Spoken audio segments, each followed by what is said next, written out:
Alors, Boker Tov, donc le Parashat Yitro, il y a dans le Shmoneh Esrei des trois fêtes. On va étudier un petit peu un passage de la Shmoneh Esrei qu'on l'on dit à Shacharit, Mincha et Arvit, des trois fêtes. Ata bechartano mikol ha'amim. Tu nous as choisis parmi tous les peuples.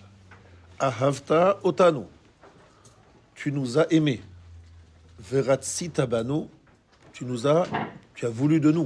Tu nous as agréés. Romamtanu mikol haleshonot. Tu nous as élevés au-dessus de toutes les langues. Vekidashtanu bemitzvotecha. Tu nous as sanctifiés par tes mitzvot. Vekiraftanu malkeinu la'avodatecha. Et tu nous as rapproché notre roi pour ton service. Alors on sait qu'il n'y a pas évidemment de mots qui sont simplement écrits dans le Shmoneh Esrei. Shmoneh Esrei, c'est quand même Anshek Seset Agdola, donc des personnages tout à fait recommandables et de haut niveau. Comment comprendre ces différentes étapes, ces différentes qualifications? Alors dans le Sidour du Gaon de Vilna, avec le commentaire Siach Yitzhak, il dit la chose suivante. Alors, d'abord, Veratzita Banu. Lorsque dit Ratzita Banu, c'est en général une expression qu'on utilise après la colère.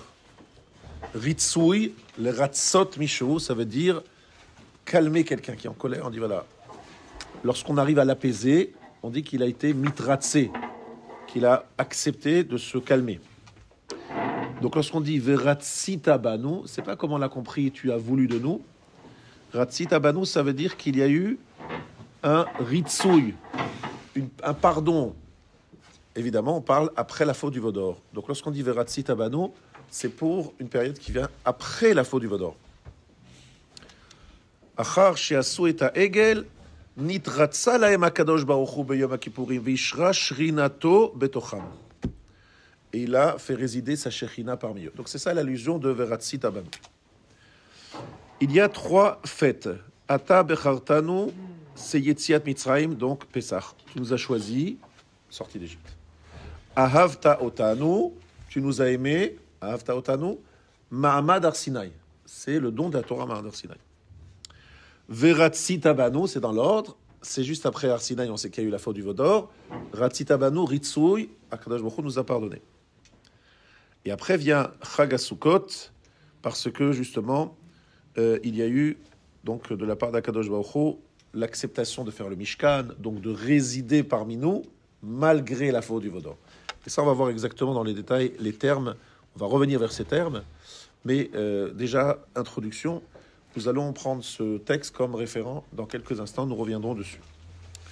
Ça, c'est la première chose que je voulais dire. La deuxième référence que je vais utiliser aujourd'hui, c'est la Haggadah de Pesach. Ilu kervanu lifnei Har Sinai velo natan lanu et haTorah dayenu. Chaque fois, chaque année, tout le temps, on se pose la question comment c'est possible de dire une phrase pareille. Si Hachem nous avait rapproché du mont Sinaï, non, kervanu lifnei, oui, s'il nous avait rapproché du Har Sinai, velo natan lanu et haTorah, et il nous avait pas donné la Torah, dayenu, ça aurait suffi. On est devant l'Ar Sinaï, on reçoit rien, et dayenu. Évidemment, la question est tellement évidente que je ne vais pas vous faire l'affront de vous le réexpliquer. Et évidemment, de nombreuses réponses ont été données. Et je vais en choisir déjà une. Le Rav Gedalia Shor. Rav Gedalia Shor. Tanu Rabbanan. Shisha dvarim neemru bivnei adam, shlosha kemalaché hasharet ou shlosha ki behema. L'homme, il est comparé dans trois domaines aux anges et dans trois domaines aux animaux. Shlosha kemalaché hasharet yeshlehem da'at kemalaché hasharet me'alchin bekoma zekufa kemalaché hasharet umesaprim bilishon hakodesh kemalaché hasharet. Les trois points communs entre nous et les anges, c'est qu'on a du da'at, qu'on marche droit, c'est-à-dire debout, pas à quatre pattes, et qu'on parle le lashon hakodesh. Ou shlosha ki behema, il y a trois choses où on ressemble aux animaux. Ochlim veshotim ki behema, on mange et on boit comme un animal. Ou farin veravin ki behema, on se reproduit comme les animaux. Ou motzim rei ki behema, et on va aux toilettes. Pas comme les animaux, ils vont pas aux toilettes, mais ils font la même chose que nous aux toilettes. Alors Rabbi Gedalia, il nous dit que tout simplement, Akadosh Baruch Hu a voulu nous préparer à Matan Torah. très important, la préparation avant Matan Torah. C'est très important de relire les psukim, de bien comprendre qu'il y a eu différentes étapes avant Matan Torah. On s'est installé devant le Sinaï, Rosh Chodesh Sivan. Mais Matan Torah a eu lieu quand? Soit le 6, soit le 7, selon les Shittot, donc quelques jours plus tard. Pendant cette période, Moshe il monte, il redescend, il crée une sorte de préparation au Har Sinaï. Voilà. D'ailleurs, c'est écrit dans la Gemara, dans Shabbat, page 88, Pechet, Shishim, Ribo, Malachim, Yardou, Likshor, Israël, Ketarim, Keneged, Naasa, Venishma. Il y a 600 000 anges qui sont venus attachés pour Israël des couronnes par rapport à Naasa, Naasa, Venishma. Naasa, Venishma, je vous rappelle, ça a eu lieu avant Matan Torah. D'accord? Alors, lorsque nos âmes se sont envolées, ces anges ont toujours été présents pour nous soutenir. Migadol Mimi. Donc c'est les malachim qui nous soutiennent. Donc nous sommes des gens importants. Lorsque la Neshama monte dans le ciel, elle doit se purifier, nous disent nos Chachamim, dans le fleuve qu'on appelle Nahar Dinour, un fleuve de feu, qui est en fait produit, ce fleuve de feu, par la transpiration des Chayot HaKodesh. Chayot HaKodesh, ce sont des anges bien particuliers. Ils ont tellement peur de Hachem que, en fait, ça crée donc un fleuve de feu. Et on doit se tremper, nos chameaux doivent se tremper là-dessus. Alors vous avez bien compris que, voilà, vous avez bien compris que c'est beaucoup d'images et de métaphores, mais l'idée c'est le suivant, c'est que tout simplement, il faut comprendre la chose suivante. Même Moshe Rabbeinu, on sait qui il est. Avant de monter sur la montagne, parce que je vous rappelle comment les choses se sont faites, il y a eu Mahamad Har Sinaï, donc on a eu la déclaration la Seret Advarim. Mais après, Moshe il dit à Moshe, viens, tu vas monter me rejoindre. Tu vas monter sur la montagne. Mais est-ce qu'il est monté tout de suite? Ben, vous avez l'impression que oui, n'est-ce pas? Mais la Gemara dit clairement que non. Qu'il est resté dans un lieu comme un sas, j'appellerais ça le sas, pendant 6 jours. C'est écrit dans la Gemara, dans Yoma, Daf Dalet Amudbet. Vayichaseu he'anan sheshet yamim. C'est les mots de la Torah. Une nuée l'a couvert 6 jours. Pourquoi? Rashi explique, Le'avdilo mibne Adam, shetachul alav ema, le séparer des hommes, qu'il y ait sur lui la crainte. Biyoto levado, lorsqu'il sera seul, Moshe Rabbeinu, Yavin veyasim levavo leikanes lemachane shechina be'ema beretet bezazua. Il va prendre garde à être prêt à rentrer dans le camp de la Shechina avec crainte, avec tremblement. Il faut qu'il rentre, qu'il réalise qu'est-ce qu'il va faire. Il va rentrer dans un lieu où il faut qu'il soit plein de pétri de yira, de crainte. Vetam nosaf, deuxième raison, le marek achila ou shtia shebemeav, pour faire un lavement. Aujourd'hui, on appelle ça lavant. Enlever, spirituellement parlant, mais aussi physiquement, la nourriture et la boisson qu'il a mangée. Il faut en fait totalement le purifier pendant 6 jours. Il se prépare psychologiquement, voilà, etc. Il a de la crainte. Et aussi, on efface tout le achila et la shtia, tous les liens avec le olam hazé qu'il a, Moshe Rabbeinu. Et maintenant, il est prêt à rentrer chez les anges pour pouvoir recevoir les luchot. Donc c'est entre le 1 et le 6 Sivan. Non, entre le 6 ou 7 Sivan, selon les Shittot, et le 13 Sivan. C'est-à-dire que dans les 40 jours, il n'y a pas 40 jours de présence dans le Machane Shechina, il y a une préparation incluse dans les 40 jours pour pouvoir rentrer dans le sein des saints, entre guillemets, dans le proximité des Malachim. On ne peut pas rentrer comme ça, c'est pas... Il y a un sas de sécurité, dans le sens, vous avez compris que je veux dire. C'est aussi pour la deuxième période des 40 jours. Elle a effectivement la deuxième période. Je ne sais pas si la deuxième période de 40 jours, c'est une bonne question. Il a été nécessaire aussi de passer 6 jours, peut-être, je ne sais pas, ça j'ai pas vu dans la Gemara. La Gemara parle des premiers 40 jours, où là il a été nécessaire, c'est écrit fourrage dans la Torah, c'est pas la Torah, la Gemara. C'est écrit dans la Torah explicitement. La nuit, elle a recouvert 6 jours. C'est quoi ces 6 jours? Nous, on parle de quoi? De quels 6 jours? Bien. Donc, il y en a effectivement, de la même façon que Moshe Rabbeinu a besoin de se préparer à rentrer dans le Machane Shechina, 6 jours d'isolement, de confinement, comme on dit aujourd'hui. Eh bien, ainsi, le peuple juif, avant de recevoir la Torah, a eu besoin de se préparer. Et comment il s'est préparé? De différentes façons. D'abord, il y a eu le Gilouï Shechina au Yam Souf, Kriyat Yam Souf, un dévoilement incroyable, comme on en a parlé la semaine dernière. Ensuite, la manne, Lechem Shemalaché Asharet Ochlim. Ils ne mangent pas de la viande. Oui, ils mangent effectivement de la viande, mais ils mangent de la manne. Et manger la manne, ça exige une élévation spirituelle particulière qu'on n'a pas lorsqu'on mange le pain. Parce qu'en fait, on dit que c'est la nourriture des malachim. On sait très bien que lorsqu'on mange la manne, on ne va pas aux toilettes. D'accord? Ça montre que c'est quelque chose d'extrêmement, on va dire, pur dans le sens, dans tous les sens. Ensuite, vous savez très bien que les enfants d'Israël, les Béné Israël, ont dû se séparer de leurs femmes 3 jours avant Matan Torah. En fait, il y a toute une préparation qui s'est, on va dire, révélée aussi par la fameuse phrase Naaseh Venishma. Dans le Harizal, c'est écrit. En fait, vous avez compris que je suis en train ici d'essayer de vous faire ressentir, comprendre qu'il y a 2 choses dans la paracha qu'il faut retenir. Enfin, 2 choses, beaucoup plus que 2 choses, mais entre autres.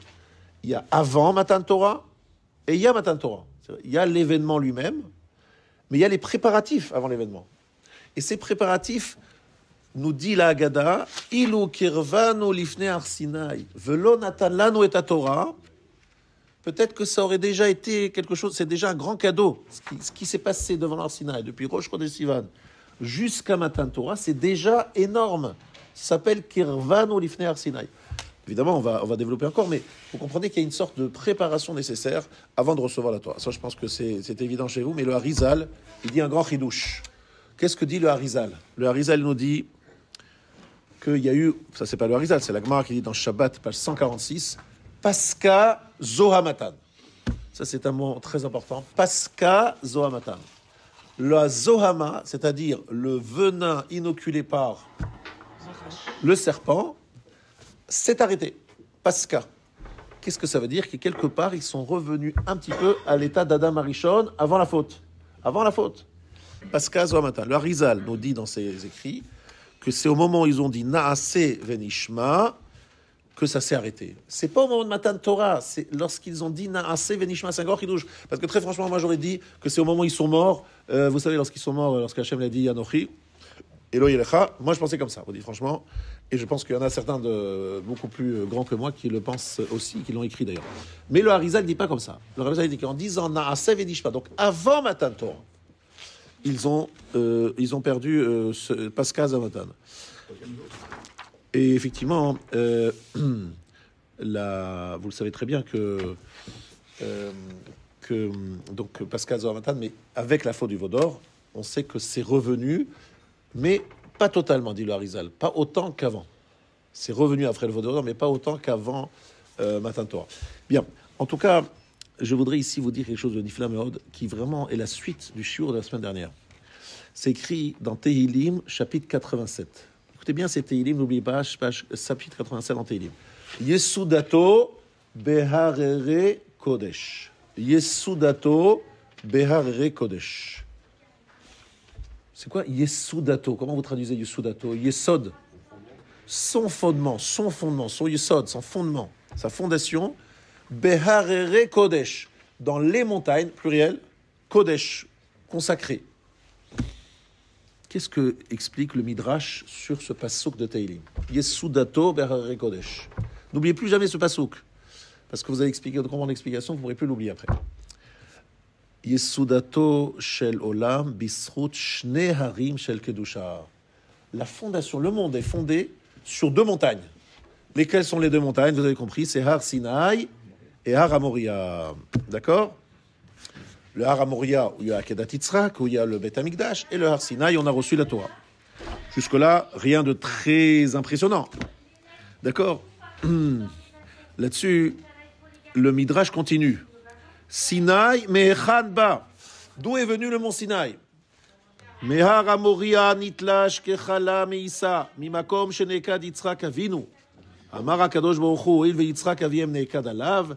Naël banav lekabel alav et Torah. Alors là, quelque chose de très bizarre, que en fait, il y a le Har Hamoria qui s'est détaché, découpé, c'est parti, il s'est déplacé.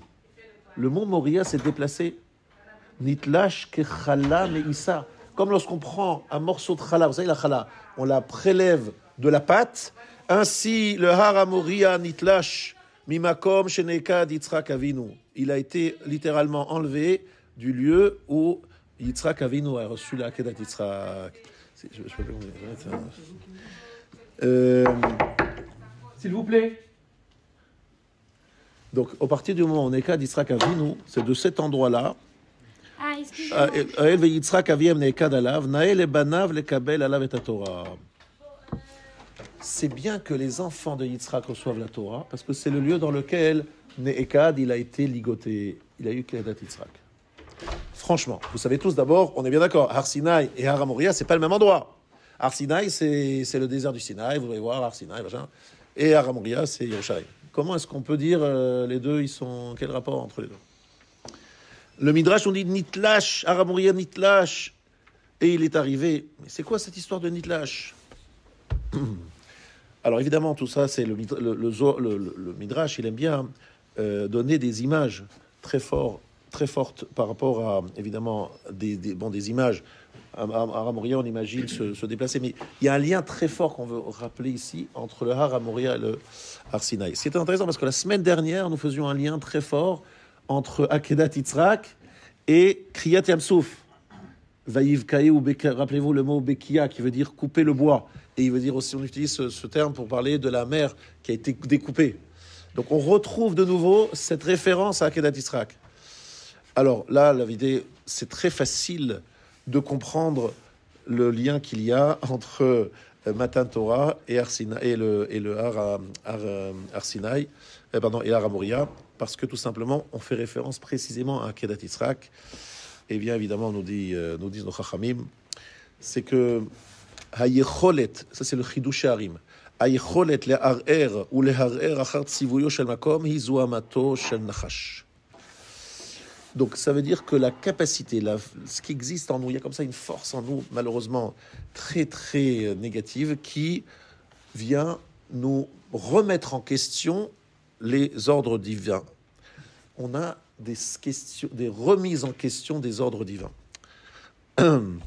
Et lorsque Israël se sont tenus sur le Har Sinai en disant Naase venishma, Paska Zohamatan, on a dit que la Zohama s'est arrêtée, ça veut dire qu'en fait, lorsqu'ils ont dit nous acceptons ce que Kadosh Baruch Hu décide, on signe en bas, voilà, chèque en blanc, on signe en bas, il y a un contrat, on dit voilà, vous signez en bas et après je remplis. Mais qu'est-ce qu'il y a écrit dans le shtar? Non, Naase venishma, cette capacité à Messiot Neves, je devoir d'être capable de donner tout. Dire voilà, moi, je m'engage, peu importe, j'ai confiance. Comme dit le pasuk, mithalech betumo tzadik, ashrei banav acharav. Lorsque Abraham Avinu est allé betumo, Abraham Avinu, il avait plein de questions. Il disait mais pourquoi on prend mon fils? Mais c'est l'avenir c'est le peuple juif, il est dans mon fils. Comment on va faire si mon fils Yitzhak qui meurt? Qu'est-ce qui va se passer? Olech betumo, il est allé sans poser de questions. Cette mida-là que Abraham Avinu a créé à travers un travail personnel incroyable, il l'a hérité, il a donné en héritage spirituel à ses descendants, c'est-à-dire nous. Et si on a pu dire Naase venishma d'une façon totalement sincère, c'est parce qu'on est les fils d'Abraham, ses descendants. Et donc finalement, lorsqu'on parle de ces deux montagnes, Yesudato, Behar, Re, Kodesh, on fait un lien entre Akedat Yitzhak et Matan Torah. Parce que dans les deux cas, il y a Holech mitalech betumo tzadik, comme dit le verset dans Mishlei, chapitre 20. Ashrei banav acharav. Et donc, ilu kirvanu lifnei Har Sinai v'lo natanu et Torah, ça veut dire quoi? Si on était devant l'Ar Sinai sans recevoir la Torah, qu'est-ce qui aurait pu se passer? Paska Zaomatan, dit le Harizal. Si on était devant l'Ar Sinai, en disant Naase venishma, évidemment, Naase venishma, et qu'on n'aurait pas reçu la Torah, on serait déjà retourné à l'état d'Adam Arishon avant la faute, parce qu'à Zohamatan, la Zohama, le venin, s'est arrêté. Donc on aurait pu s'arrêter à ce niveau-là. Maintenant, vous allez me dire, mais vous êtes bien gentil, Naase venishma, c'est Naase pour faire, c'est s'engager à faire ce qu'on va nous demander, mais si on ne nous demande rien, qu'est-ce qui se passe? C'est pour cela que je pense que c'est nécessaire d'associer à cela Rav Yosef Shalom Eliashiv, Zecher Tzadik Livracha, se trouvait le soir du Seder à la table de son grand-père, le Mekoubal Leshem Shvo V'Achlama, le Rabbi Shlomo Eliashiv, un grand kabbaliste, incroyablement, un grand, très grand tzaddik. Il lui a demandé, papa, papi, comment tu comprends ça? Si nous avions été devant l'Ar Sinaï, il ne nous a pas donné la Torah, qu'est-ce que ça veut dire? Alors il lui a dit en fait que Natan Lanu est à Torah, il faut être médaillek. Si nous n'avait pas donné la Torah, Natan Lanu est à Torah. Parce qu'il aurait pu se passer la chose suivante, c'est qu'Akadosh Baruch Hu aurait pu nous donner la Torah sans nous la donner. Alors qu'est-ce que ça veut dire? Ça veut rien dire. Nous la donner sans la donner, ça veut dire qu'il y avait une option de nous donner la Torah sans qu'on ait, comme les poskim, les décisionnaires de la génération peuvent trancher. Et Akadosh Baruch Hu dit, un tel a dit, il répète dans le ciel, Rabbi Asher, Beno Asher, Rabbeinu Asher c'est évidemment le Roche. Je vous cite évidemment un passage du Maggid Mesharim, un passage du livre du Maggid, c'est-à-dire de cet ange qui s'est révélé à Rav Yosef Karo. Et Rav Yosef Karo a mis par écrit les révélations de cet ange. Et parmi ces révélations, il lui raconte comment dans le ciel, Akadosh Baruch Hu répète. Qu'est-ce qu'il répète? Il dit, Rabbeinu Asher, c'est le Roche. Mon fils Asher, il dit voilà, mon ami Asher, mon frère, mon fils adoré Asher, c'est Rabbeinu le Roche. Il dit comme ça. Et le Rambam, Rabbi Moshe, Rabbeinu Moshe, il dit comme ça. Puis il y a cette Rajba, Rabbi Shlomo, il dit comme ça. Rashi, Rabbi Shlomo aussi d'ailleurs, Ben Israq. Bref, ici, toutes les paroles des Rishonim, évidemment, des Tanaïm, des Amoraïm, c'est écrit déjà dans la Gemara. Dans la Gemara, c'est écrit qu'Akadosh Baruch Hu répète les paroles des Amoraïm. Qu'est-ce que ça veut dire qu'il répète les paroles des Amoraïm? Ça veut dire qu'en fait, Akadosh Baruch Hu accepte la décision halachique des hommes, mais évidemment pas de monsieur tout le monde. Hein. Les hommes, c'est les tops, les vrais tzadikim. Et il dit voilà, si vous avez compris comme ça, si vous tranchez comme ça, moi, je me fais la ferme, j'accepte. Vous comprenez? Moi, je l'accepte. Si c'est vous qui décidez comme ça, j'accepte. C'est-à-dire, il nous a donné la Torah. C'est quoi donner la Torah? C'est-à-dire qu'il nous a donné la Torah vraiment. C'est qu'on a une baloute, une sorte de propriété, une capacité à trancher des choses. Et Akadosh Baruch Hu, quelque part, il est obligé de suivre. Mais vous avez tous en mémoire, tout le monde connaît l'histoire de Rabbi Eliezer et des Chachamim qui n'étaient pas d'accord. Et finalement, Rabbi Eliezer, il avait raison, puisqu'il y a une voix qui est venue du ciel en disant « Mais il a raison, Rabbi Eliezer !» Et on a dit « Mais non, la End Lo B'Shamayim Hi, elle n'est pas dans le ciel. » C'est ça qui est écrit, Lo B'Shamayim Hi. Natan lanu et Torah, il nous l'a donné.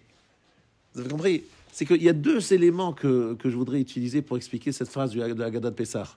Si Hachem nous avait rapproché du Har Sinaï, on aurait dit Naase Venishma et Pascha Zohar Matan. C'est déjà quelque chose d'énorme. Lo Natan lanu et Torah, c'est pas qu'il ne m'aurait pas du tout donné la Torah. Il nous l'aurait donné, mais sans avoir la possibilité d'avoir la propriété de la Torah, de pouvoir trancher dans la Torah, de pouvoir. C'est comme ça que le Leshem Shvo V'Achlama a expliqué à son fils, qui est un petit-fils d'ailleurs, qui en plus, son petit-fils est devenu un des poskim et qui a pris des décisions qui ont entraîné énormément de choses dans le peuple juif et qui avait justement cette baaloute sur la Torah. Mais c'est donné évidemment qu'à un top 10, peut-être même pas 10 personnes qui ont cette force de trancher, alors que voilà. Et on sait tous que qu'en fait, il y a une allusion à tout ça dans le début de la paracha de Yitro, où on nous dit Vetshne banei asher shem ha'echad Gershom ve'shem ha'echad Eliezer. C'est qui Shem ha'echad? Vous savez que lorsqu'on parle en hébreu, il y a des façons de parler. Il y a ça s'appelle la grammaire. Donc si je vous dis le nom du premier, donc on parle des enfants de Moshe, on est tout au début de la paracha, et on présente, on rappelle les noms des enfants de Moshe. Comment ils s'appellent les enfants de Moshe? Gershom et Eliezer. Alors, vous dites comme ça. Le nom de l'un, c'est Gershom. Le nom du deuxième, c'est Eliezer, non? C'est écrit Shem ha'echad Gershom ve Shem ha'echad Eliezer. Ça marche pas. Ça fonctionne pas. Donc c'est Shem ha'sheni, pas Shem ha'echad. Donc ici, l'allusion à Eliezer, c'est Rabbi Eliezer Agadol. Rabbi Eliezer Agadol, qui est un descendant de Moshe. Alors, vous comprenez bien ce que ça veut dire un descendant de Moshe. Je ne vais pas penser, je ne vous ai pas dit qu'il faut rechercher l'arbre généalogique entre Eliezer, Rabbi Eliezer Agadol et Moshe Rabbeinu. Simplement, vous savez tous qu'il y a deux écoles, Beth Shammai et Beth Hillel. Beth Shammai, il a une certaine approche qui est différente de celle de Beth Hillel. Là, la comme Beth Hillel. Mais il y a aussi Moshe et Aaron. Moshe, il est Eliezer, ça veut dire quoi? Shamutiou, il est plutôt du côté de Beth Shammai. Yikov Adin Etar. Moshe Rabbeinu, il a reçu les premières luchot. Son niveau d'exigence, il est très élevé. Beth Shammai. Et Eliezer, Rabbi Eliezer Agadol, c'est vraiment le Tana qui est dans la lignée de Beth Shammai. historiquement parlant, effectivement, Beth Shammai était avant Rabbi Eliezer, puisque Shammai et Hillel, je vous rappelle juste un petit peu d'histoire, Shammai et Hillel ont vécu évidemment en même moment, les Tanaïm, Shammai et Hillel. Hillel, il avait 80 élèves. Le dernier de la classe des 80, c'est Rabban Yochanan ben Zakkai, qui est devenu le Gadol Hador après, le dernier de la classe. Et Rabban Yochanan ben Zakkai, il était le maître de qui? De Rabbi Eliezer. Ben Yochanan, c'est le même.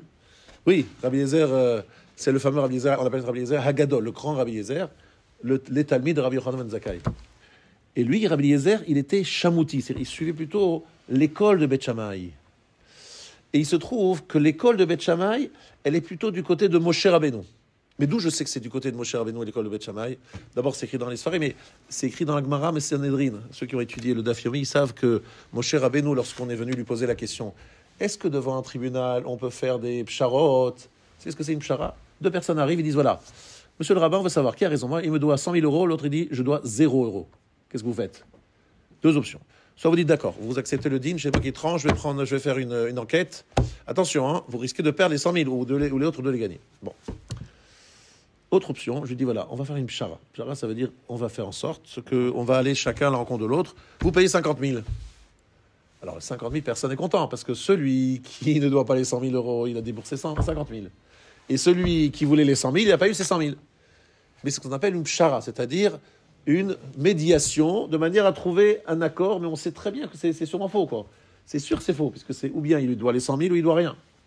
Mais c'est une pshara, on trouve un arrangement. Ça, Moshe a dit, il dit non, Yikov adin etar, ça n'existe pas les psharot. Il n'y a pas de psharot. Yikov adin etar, il faut trancher, on n'a pas le droit de faire une chose pareille. Et de déposséder quelqu'un de 50 000 euros, peut-être qu'il ne les doit pas du tout. Et Rabbi Aaron HaKohen, il disait autrement, Ohev Shalom, Verodev Shalom, il était pour les psharot. Et la halakha est comme qui? Aaron.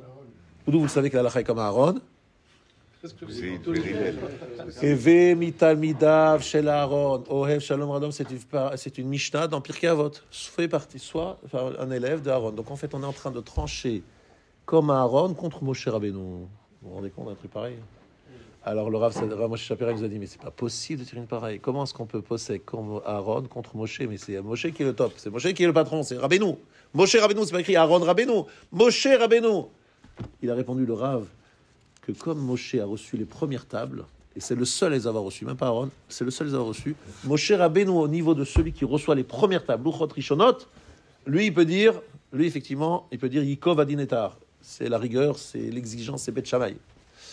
Mais nous qui avons reçu les deuxièmes tables, nous les autres, c'est-à-dire tout le monde à part Moshe, eh bien nous, on fait comme Aaron, les psharot, les trucs, on essaye de faire de shalom, bref, shalom et rodef shalom. C'est-à-dire que la halacha n'est pas comme Moshe, parce que Moshe, il a été possèque comme quelqu'un qui a reçu les premières tables. Et lorsqu'on dit Ha'echad Eliezer, il fait allusion à pas seulement à son fils, il fait allusion à Eliezer Agadol, le grand Rabbi Eliezer Agadol, le grand Tana. Pourquoi? Parce qu'en fait, Qu'Elohé Avi Be'ezri Vayatzileni Mechev Paro. Moshe Rabbeinu, il considère que cette approche de Eliezer, Rabbi Eliezer Agadol, c'est cette approche-là qu'il a sauvé Micherev Paro. C'est-à-dire que Moshe Rabbeinu, il est dans une exigence très très élevée, très élevée. C'est pour ça qu'Aaron est là d'ailleurs, pour faire un peu la pshara. Lorsqu'il est mort, Moshe, tout le monde n'a pas pleuré. Lorsqu'Aaron est mort, tout le monde a pleuré. Parce que Aaron était là avec tout le monde, il faisait le... Nous, on avait besoin d'un Moshe Rabbeinu qui soit l'exigence absolue, le niveau le plus élevé qu'un homme peut atteindre, etc. Ça, c'est Moshe Rabbeinu. Mais Moshe, il a reçu aussi le deuxième table. Il a reçu aussi le deuxième table, mais lui, il est resté au niveau des premières. Il est resté au niveau. La preuve, c'est que bon, voilà, il n'a pas retrouvé sa femme, il n'est pas revenu, lui, avant. Il est resté dans une dimension qui, d'ailleurs, a été très fatale, parce qu'après, il s'est détaché du peuple juif, et finalement, ils ont dit, bon, on n'en peut plus, machin, et finalement, il n'est pas rentré en Israël.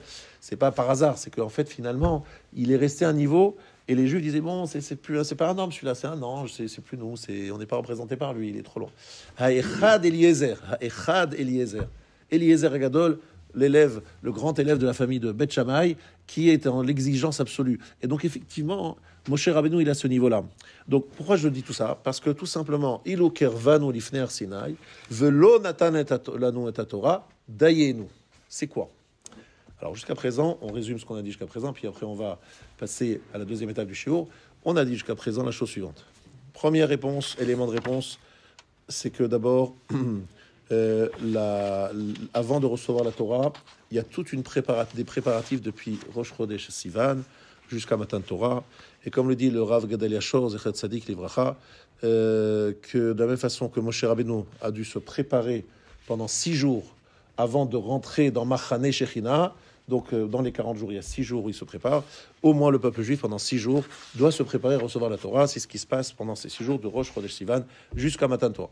Ensuite, on a rappelé un deuxième élément, c'est que le Arizal nous dit que c'est qu'en 10 ans Naaseh Venishma que Pascal Zouamatan, la faute a disparu.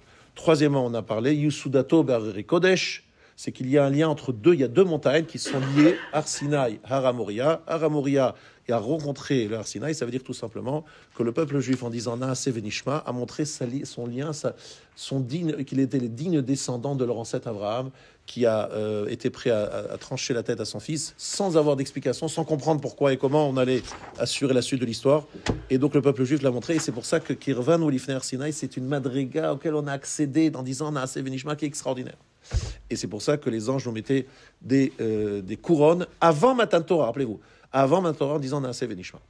Et la troisième chose qu'on a dit, quatrième chose même, je dirais, c'est le Rav Eliashiv avec son grand-père qui ont dit Lo Natan Lanu et Torah, c'est pas qu'ils nous auraient rien donné, mais ils nous auraient pas donné la possibilité de trancher dans la Torah. Et donc ça fait illusion, c'est pour ça que j'ai pensé à Rav Eliezer, à Gadol, à Kadosh Baruch Hu a dit moi, Rav Eliezer, il a raison, mais comme vous, le Rov, la majorité des gens de son époque, ne comprenez pas les choses comme ça, je me plie à votre décision. C'est ça, nous donner la Torah. C'est pas simplement nous faire partager la Torah avec lui, c'est genre on photocopie la Torah, on dit tiens, je te donne une photocopie. C'est nous donner une ba'alot, une sorte de propriété sur la Torah qui nous permet, voilà, d'avoir ça on aurait pu imaginer une Torah sans avoir cette propriété. Et voilà. Donc ça c'était la première partie de mon shiur. Maintenant, en deuxième partie de mon shiur, je reviens maintenant au Ramchal dans Da'at Vunot.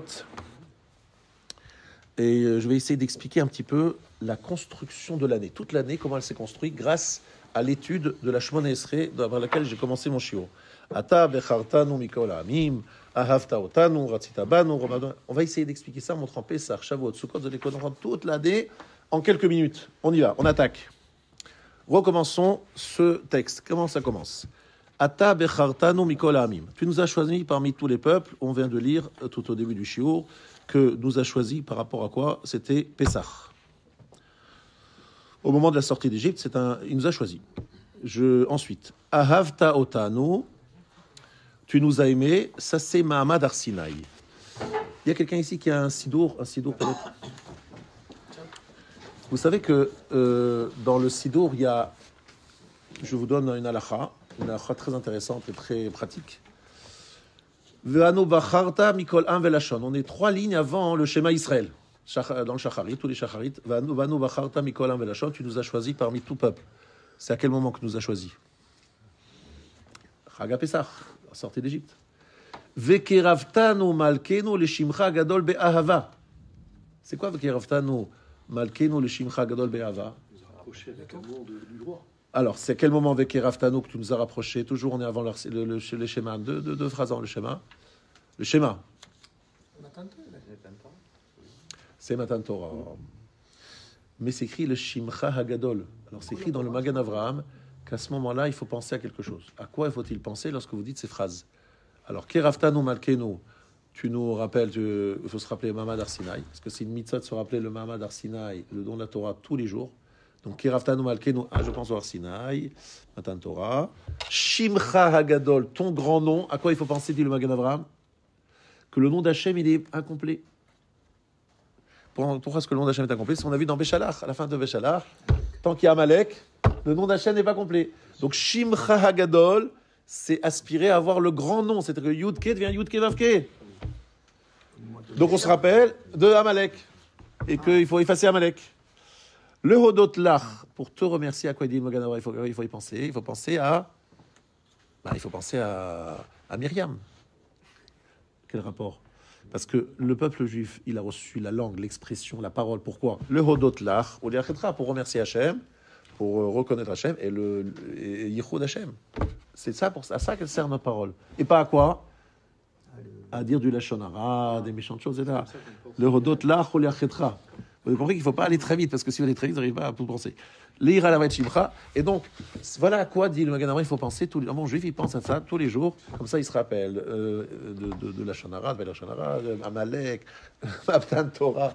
Tout ça dans ces quelques mots où toujours on voit la même expression. Vekeraftanu, ahaftaotanu. Be'ahava, c'est que là-bas, be'ahava, avec amour. Akadosh Baruch Hu a montré son amour pour nous au moment de Matan Torah, puisqu'il nous a choisis.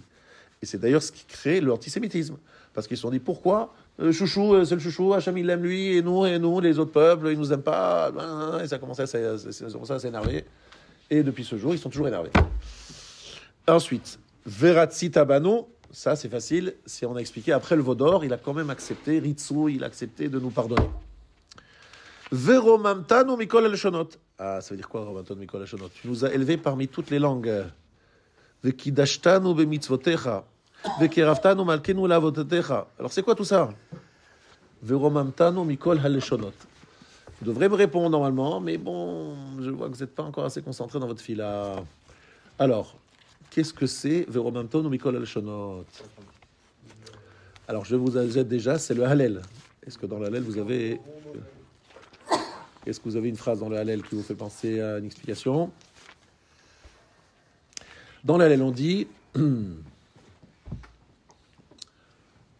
Betset Israël mi Mitzraïm, Bet Yaakov me'am loez. Am loez, c'est quoi am loez? Un peuple avec une langue. Laaz, là, c'est quoi? C'est la langue étrangère. La Shon Amzou, c'est votre la Shon Amzar ou la Shon Amzou, le langage de ce peuple. Lorsque vous dites dans Rashi, Belaaz, Belashon, Amzou, dans le nom de ce peuple, c'est qui le peuple? Les Français. Cocorico, il vient Moshe, Rashi dit, voilà la traduction française de ce mot, Belashon, Amzou, Belaaz. Bet Yaakov, Me'am Loez, ici Loez, donc un peu. Et donc, Akadosh Baruch Hu nous a sorti de ce peuple la notion de la langue. C'est important la langue, n'est-ce pas? Puisqu'on a expliqué au début du shiur qu'il y a trois différences avec trois points communs avec les malachim. Ils parlent en Lashon HaKodesh, nous aussi on parle en Lashon HaKodesh. Donc cette dimension de Veromamtanu Mikol Haleshonot, nous élever parmi toutes les langues, c'est à quel moment? À quel moment Kadosh Baruch Hu nous a fait grandir parmi tous les peuples? Alors, vient le Gaon de Vilna. Il dit, il y a 4 zmanim, 4 geulot. Yetziat Mitzrayim, la sortie d'Égypte. Kriyat Yamsouf, le passage de la mer Rouge. Matan Torah et Binyan Bet Abechira, la construction du Mishkan. Ce sont les 4 événements du livre de Shemot. On est d'accord ou pas? Je répète. La sortie d'Égypte, c'est le soir du Seder, voilà, le 15 Nissan. Kriyat Yamsouf, le 7e jour de Pessah, Atzeret. Matan Torah, voilà, facile. Binyan Bet Abechira, la construction du Bet Hamikdash. À quel moment on la marque, cette construction Beth Amikdash? Rosh Chodesh Nissan, vous allez me dire. Évidemment, c'est faux. Ici vient le Ragan de Vina, il nous dit c'est Sukkot. Il y a, si vous réfléchissez, il y a 5 fêtes. Premier jour de Pessah, dernier jour de Pessah, Shavuot et Sukkot. C'est pour le Beth Amikdash, pas pour le Mishkan. Alors, évidemment, tu me posais des questions justes. Vous dites, mais c'est quoi cette histoire? De quoi vous parlez, monsieur le rabbin? C'est quoi Sukkot et le rapport avec Binyan Bet Amikdash? Quel rapport? Mais Rabotai, vous n'avez rien compris si vous posez cette question. Parce que, c'est quoi Binyan Bet Amikdash? C'est pas la construction seulement d'une construction en pierre ou pas en pierre ou je ne sais en quoi. C'est Ashrat Shrina, c'est que la Shrina s'installe parmi nous. C'est ça Binyan Bet Amikdash, tout le reste c'est des détails. Binyan Ashrat Shrina, Shrina réside parmi nous, s'installe parmi nous. Qu'est-ce que vous dites à Sukkot? Je suis entouré de quoi? Des Hanan et Kavod, donc la Shrina. En fait, c'est une représentation du fait qu'Akadosh Baruch Hu, malgré tous les exils et tout ce que vous voulez, il a installé la Shekhinah parmi nous au moment de Binyan à Mishkan, et ça n'a pas changé. Pas changé, c'est un peu différent, mais c'est toujours la Sherat Shekhinah. Vous avez compris ou pas? C'est ça que représente Sukkot. C'est ça que représente faire la Souka. Et évidemment pour ça que Sukkot arrive juste après Yom Kippour et Rosh Hashanah. On a eu Kapara, donc Akadosh Baruch Hu peut s'installer parmi nous. En fait, vous avez compris que l'année juive, c'est quoi?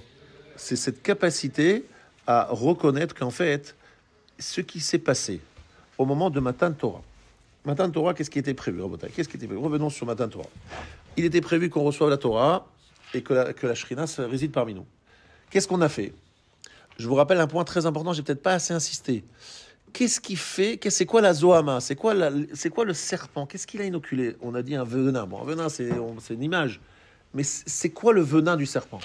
C'est quoi, si vous voulez le résumer en une phrase? C'est le manque de confiance en Hachem. Cette volonté toujours de remettre en question. Et pourquoi? Et comment? Expliquer, non, je suis pas d'accord, machin. Ce manque de tmimout, ce manque de confiance. On a dit que la Kedat Yitzhak, c'est la confiance, le mot d'Avraham dans Hachem. Naaseh Venishma, c'est un signe de confiance. Dis-le à Rizal, en disant Naaseh Venishma, qui est en fait les dignes descendants, montre qu'on est les dignes descendants d'Avraham. Tamim, on est Tamim. Tamim, ça veut dire on a confiance. On signe sur le chèque en blanc. On signe. Confiance.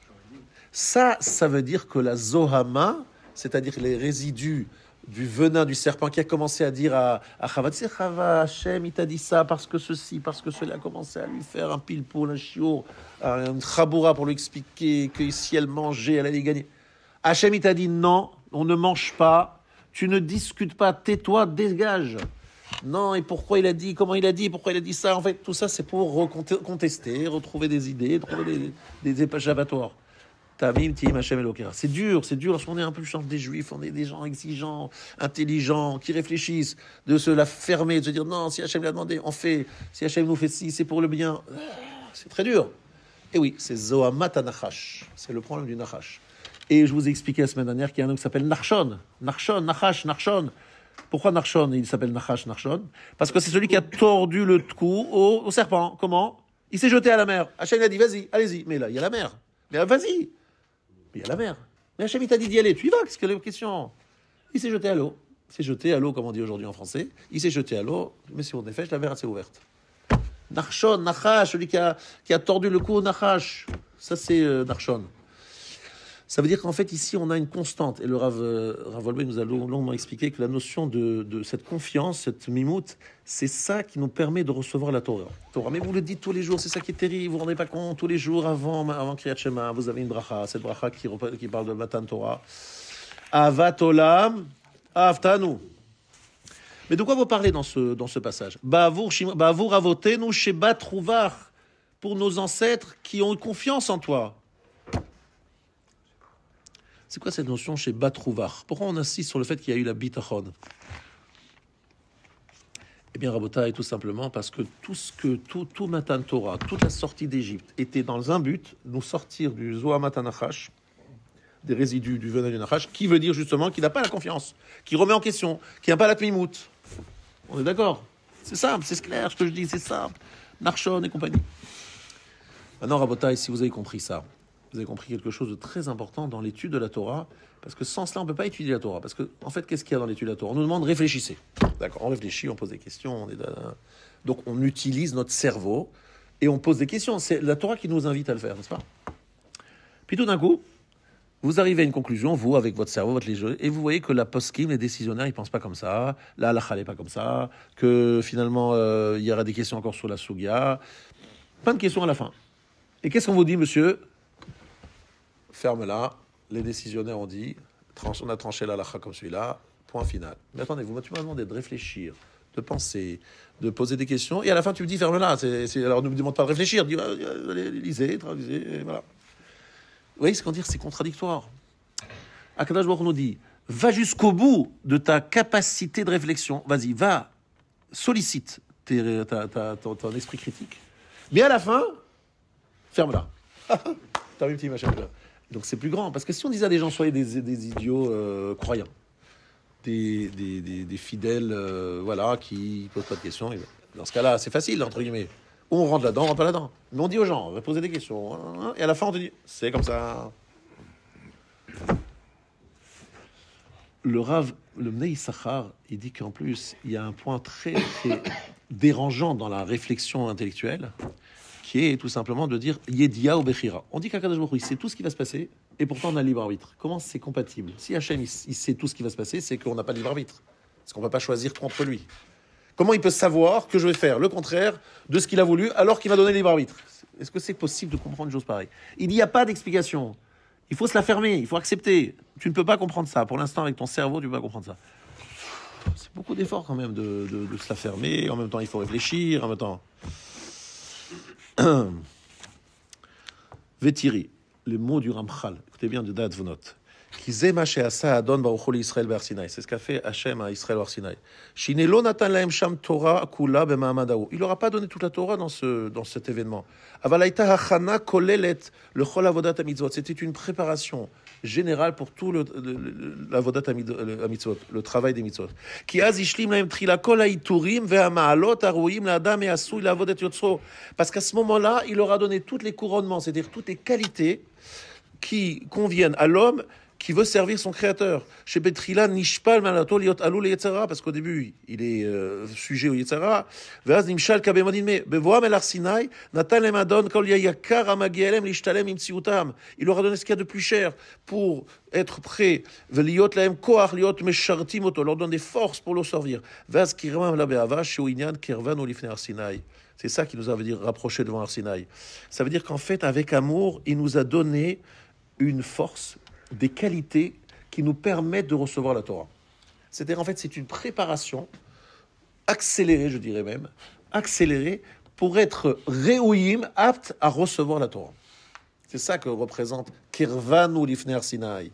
Et la préparation number one, c'est Tamim Tiyem Hashem Elokera. Cette mimout et cette Messirut Nefesh et ce bitachon. Voilà, c'est ça la condition. Et c'est pour ça que nous disait le Rav Shapira, un très beau pérouche, il nous disait pourquoi est-ce qu'on a une mitzvah de Kviut Itim la Torah. Hachem, il savait que les gens ils allaient travailler et que la plupart ils n'allaient pas étudier du matin au soir. Il savait ça. C'est la nature humaine. Donc qu'est-ce qui se passe? Il se passe qu'on a plein de problèmes avec ce problème. C'est que bon, j'ai un rendez-vous d'affaires. Là, je ne peux pas venir demain. Je suis en voyage d'affaires. Là, je ne peux pas venir parce que je suis perturbé. Là, je ne peux pas venir parce que... Alors Hachem, il nous a dit Kavata Itim la Torah, tu as fixé. Il ne nous a pas demandé est-ce que tu vas étudier dans la journée. Est-ce que tu as fixé des temps d'études? Ça veut dire fixer ton étude? Non, vous savez, monsieur le rabbin, moi je suis très sérieux. Dès que j'ai un moment de libre, j'étudie. Voilà, c'est très simple. Dès que j'ai un moment de libre, j'étudie. Moi, vous croyez que je regarde les films et machin? Non, dès que j'ai un moment de libre, j'étudie. Hachem, après 120 ans, il va lui dire, monsieur, Kavata itim la Torah, t'as fixé. Mais attendez, mon voisin là, qui vient de passer là devant vous, devant le tribunal, il a fixé des temps d'études, mais il étudie beaucoup moins que moi. Moi, j'étudie beaucoup plus en temps, et lui, il est beaucoup moins. Et vous avez fait vous lui avez fait cavode, machin, monsieur, bravo, venez, vous avez une villa là-bas, sur la Riviera de Gaza, pour vous remercier de vos bons services. Ah, bataille, c'est pas juste. Akadosh Baruch Hu dit non. Moi, je vous ai pas dit seulement d'étudier beaucoup ou plus, machin. Je vous ai dit de kover haitim. Pourquoi vous fixez des temps? Parce que je sais qu'il va y avoir des guerres intérieures. On me propose une affaire à telle heure, je suis obligé de dire non parce que j'ai un rendez-vous de limoud.